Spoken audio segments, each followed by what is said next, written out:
My husband, 30, and I, 30 female, met in community college and married 6 years ago.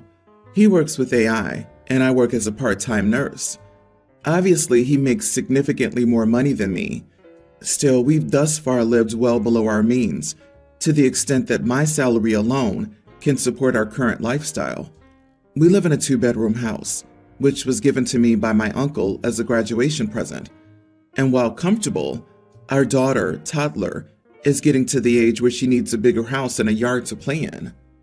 I've been asking my husband to look into bigger homes in better neighborhoods for the past 6 months, and each time he tells me he'll look into it, and he'll sit with me looking at homes that fit what we're looking for, only to back out of it before we take the next step. Then last week, I heard him on the phone with his mom, 63, asking if she needed more money and if she wanted more consistently than last month. His mother moved to London to live with her brothers and sisters after her husband, my husband's father, died 7 years ago. He left my mother-in-law a large sum of cash, which she spent instantly to buy a large house in London and to move all her brothers and sisters from Iran to the United Kingdom, where they lived together in a 5-bedroom home. I used to think they were each working or had some leftover cash from buying the home, but after I overheard them on the phone, I asked my husband how much his family needed and if they were struggling to make ends meet. To his credit, he was very straightforward with me and explained the whole scenario, detailing how they have no cash of their own and how none of them hold a job, and he's been giving them between $5 and $10K a month for the past 4 years. It turns out that when they had all originally moved to London, my husband's 3 uncles, between the ages of 40 to 50, had held jobs as delivery drivers or whatnot, while his mother and aunt, 50-ish, stayed home. Then when my husband got his new job 4 years ago, which I've now found out pays significantly more than I thought, and he started giving them money, his uncles quit their jobs, and he alone funded them. He's given them nearly $350K in the past 4 years, which is already a lot, but for a group of 5 able-bodied adults with a paid-off home and taking full advantage of all the publicly funded benefits of the UK system, it becomes far too much in my eyes. I started telling him how his main responsibility is to his family here, and how his daughter's well-being and comfort should be his priority. He said it is a priority, how he's still saving up a lot of money for our eventual move, and that he's saved up more than he's given. He said it's just delayed by a year or two, and that we had to wait for the housing bubble to pop anyway before buying an expensive house. We argued for a bit before he called me unreasonable and cold. I'm now wondering, am I in the wrong here? Not the idiot. He lied to you. It's a lie of omission, but he still purposefully hid his true income from you and never mentioned supporting his mother and her relatives. This is borderline divorce territory. You're supposed to be a team. $350K is a huge amount of money. What the heck? That $350K should have gone into 1, your daughter's college fund, and 2, your joint retirement funds. Has he looked at college cost? What if your daughter wants to go to law school or med school? OMG, OP doesn't know her husband's finances at all, including his salary, or has seen any bank statements, which is a massive red flag. He's been leeching off of her free housing and salary while funneling his money to his family for years. It sounds like she has no verification of what he's telling her. How could you be comfortable not having complete transparency in a marriage? And don't forget that the husband's family are all committing benefit fraud by accepting money from him and not declaring it to the benefits office. They'd be entitled to 0 money from the government if they knew your husband was sending this money, and face possible jail time. The family's using your husband's kindness. Is he really going to fund them for the next 40 years? For funsies, I would visit a divorce attorney and find out how much alimony and child support he'd be on the hook for after a split. Considering his high income and the fact you've been married since he started working, I guess quite a lot. And since your uncle gave you the house, he would also have to factor in new lodgings for himself. See how much he can afford to give mommy after all of that. I, female 28, have a great relationship with my niece, Ava, tween. She loves me, and I love her. She has no issue staying with me for days on end. So I asked my brother if I could take her on a trip with me to Disney for a week. I knew she would love it since we always watch Disney movies together. He wanted me to ask sister-in-law. Definitely, she said, they'll let Ava go if sister-in-law can come along with her. I asked her if it was because she didn't trust me. Sister-in-law said no, she just wanted to come with. I told sister-in-law she could accompany me as long as she paid her way. We can all share the room, but she must get tickets, airplane, and her own ticket. She said she didn't have the money for it, and since I don't have kids or family and have enough income, I should pay for her to come too. I didn't like it. Technically, I have the money, but I don't like the way she said it, and I have my own financial plans. I told her I won't pay for her. She said she won't let Ava go. Though disappointed, I canceled the idea. My brother called me the next day, asking why I canceled the trip, and Ava was looking forward to it. I didn't tell her about the trip. I told him about my conversation with sister-in-law. He was upset with sister-in-law, but didn't have enough money to pay for her. He asked if I would cover. I said no, just on the principle. I felt like sister-in-law was forcing my hand, and I didn't like it. Now my brother's calling me an idiot for refusing to cover my sister-in-law and canceling a vacation I promised Ava. I didn't promise Ava. Sister-in-law did. Am I the idiot? Not the idiot. I totally understand a parent wanting to accompany their tween on a trip. But if your brother wants you to include sister-in-law on a trip that she wasn't invited on, then they can foot the bill. Me thinks sister-in-law's vested interest in going on the trip had to do more with getting a freebie vacay rather than accompanying her daughter. Yep, now brother and sister-in-law are upset that LP has a spine and refuses to be walked all over. At least they know they can't manipulate her in the future. The sheer audacity to demand her trip to be paid. She saw an opportunity for a free ride. So entitled. It's too bad you couldn't get a trip with Ava this time, but I hope you can spend more time with her in the future without sister-in-law imposing and mooching. Holding your own kid hostage for a free vacation is a new kind of low, and your brother doubling down on that is doubly despicable. I'd probably talk to Ava to see if she knew. It's possible she doesn't, and they're again trying to manipulate you. If she does know, maybe say something like, I would love to take you, but your mommy said she had to save up some money before she could afford it first. My sister has never been a prized parent. She married rich and had a baby because she was supposed to do that. Truthfully, she never looked after her own daughter for a single day. Even on Christmas, she'd go to parties, and her daughter would celebrate with us. Nannies don't work on Christmas. We all knew her daughter wouldn't have any semblance of a relationship with her. My sister would talk to her as she got older, but it was never about things she liked. It was always things like she'd book a trip to Disney for her birthday. My niece has been terrified of theme parks since she was small.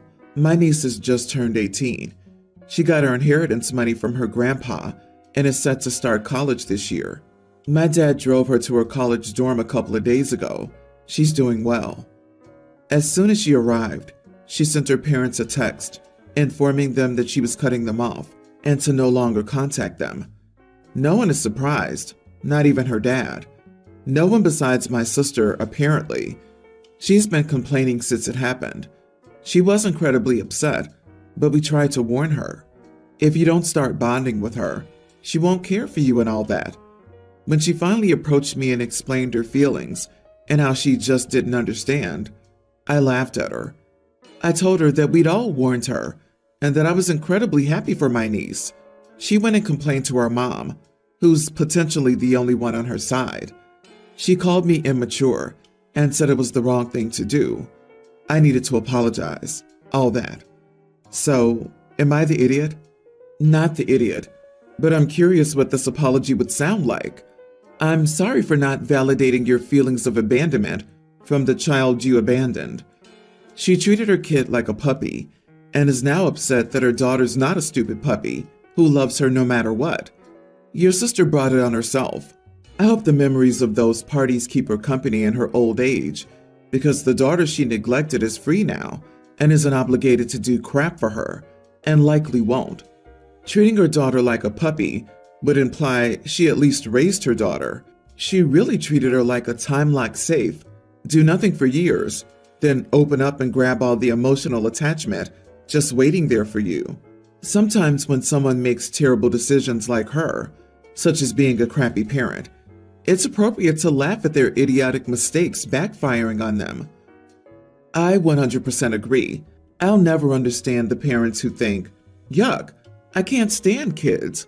I'll wait until they're an adult, and then they'll magically transform into my sister/best friend/clone, and we can go shopping and watch baseball or party together. It's going to be a blast. And then this predictable outcome happens, and it's surprised Pikachu face.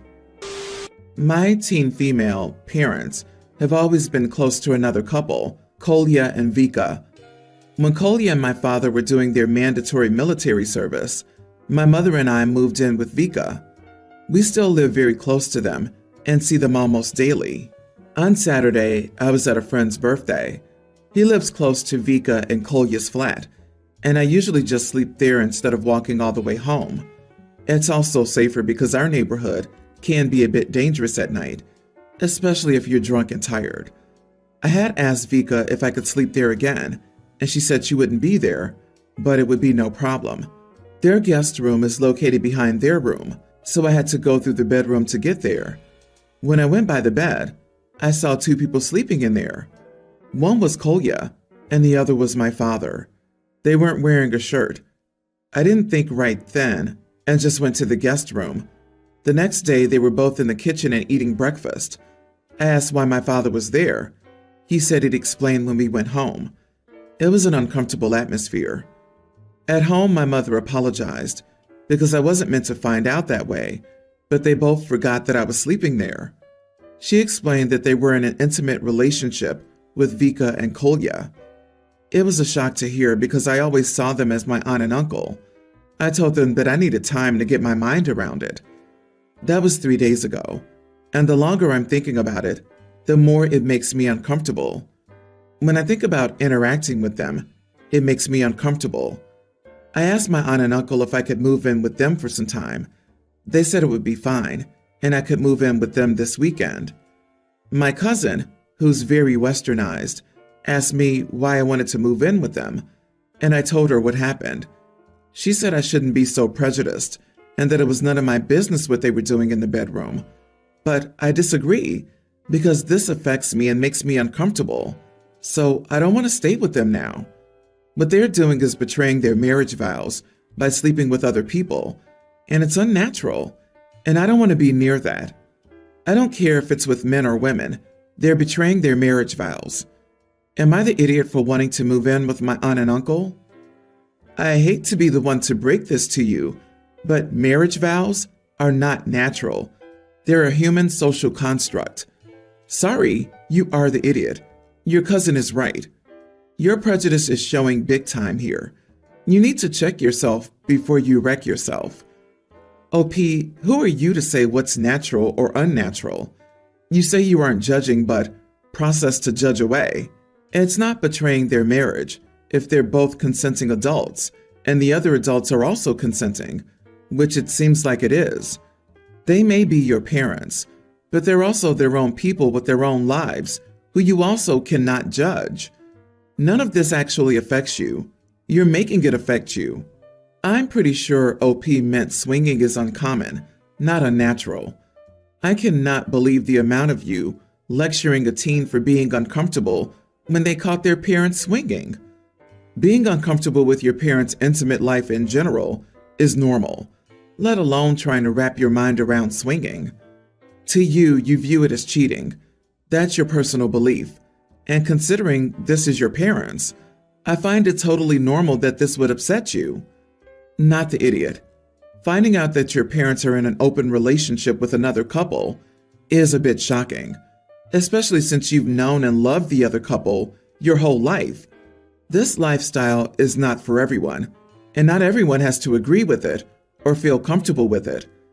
I don't think wanting to take a step back from them for a little while is a bad thing. But don't completely shut them out, because they are your family and they love you. You have to do what's best for your mental health, and sometimes we just have to love people from a distance.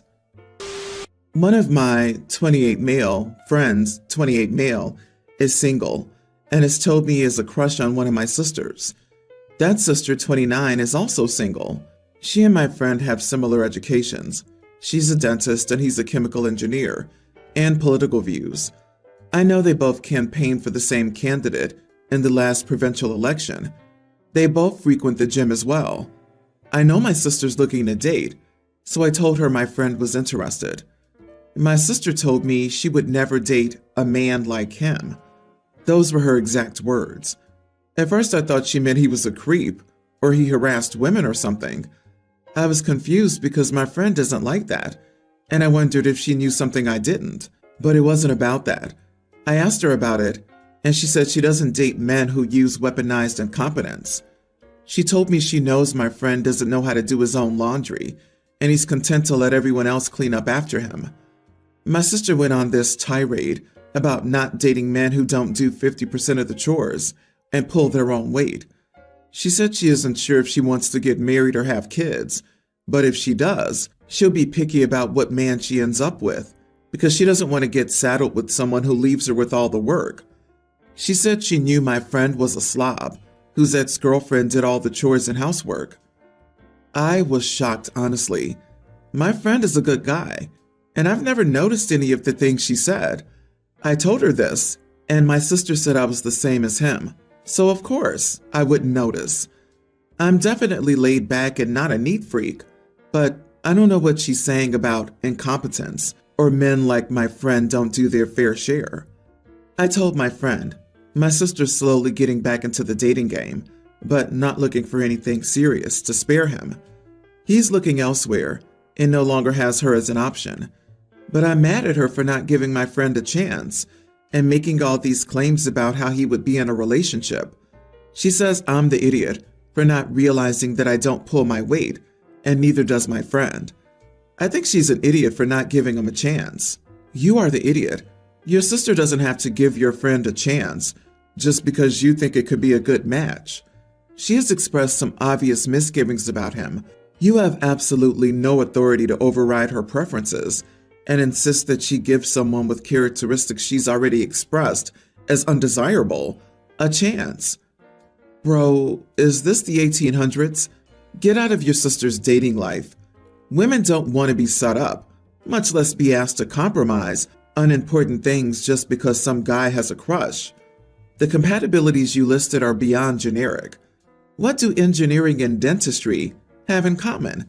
Chemistry is about more than sharing vague political views and going to the gym. What the heck? You're not your sister's matchmaker. Stop encouraging her to settle. She could have given no reason at all, which still should have ended the conversation. Other fish in the sea, my guy. I think this rocked OP to the core because he probably views his friend as a high-valued man, or whatever tatter-tots call themselves, and for his friend to be denied struck him, since he assumed just by his friend's job title and going to the gym that any woman would be falling over that dude. His sister broke that dream. Then to add insult to injury for OP, he also has the same qualities that got his friend rejected. OP is reeling from having his sister bring down the hammer on him. Yes, seriously, it's not enough to just have a good job anymore. You have to be a good partner, parent, and housemate. Shocker. At almost 30 years old, a person can do laundry and clean up after themselves. You want a mommy to clean up after you and your friend, not a girlfriend. You are the idiot. Now go clean your room.